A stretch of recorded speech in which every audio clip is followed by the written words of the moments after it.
আসসালামু আলাইকুম। যথারীতি আপনাদের সামনে উপস্থিত হয়েছি সংবাদপত্রে প্রকাশিত প্রতিবেদন উপস্থাপন করার জন্য।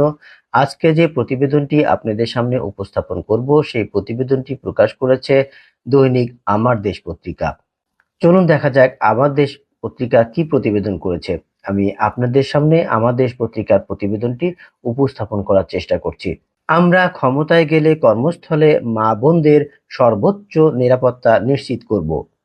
আমার দেশ অনলাইন প্রকাশ করেছে ৪ ফেব্রুয়ারি ২০২৬। জামায়াতে ইসলামের আমির ডক্টর শফিকুর রহমান বলেছেন, আমরা কথা দিচ্ছি ক্ষমতায় গেলে কর্মস্থলে মা বোনদের সর্বোচ্চ নিরাপত্তা নিশ্চিত করব। বুধবার বেলা 12:30টার দিকে কুড়িগ্রামে নির্বাচনী সভায় তিনি এসব কথা বলেন। তিনি বলেন, আমার আইডি হ্যাক নিয়ে একটি দল অপপ্রচার চালাচ্ছে, কিন্তু সত্যি প্রমাণ হয়েছে। ইতিমধ্যে আইডি হ্যাকের এক কালপিটকে গ্রেপ্তার করা হয়েছে। জামাতের আমির বলেন, যুবকরা তৈরি হয়ে যাও, এই বাংলাদেশ তোমাদের হাতে তুলে দিচ্ছি। আমরা তোমাদের এগিয়ে নিয়ে যাব, কেউ আমাদের থামাতে পারবে না। তিনি বলেন, বিগত ৫৪ বছরে কুড়িগ্রামের নদী শাসনের জন্য কেউ কাজ করেনি, সবাই চুরি করেছে।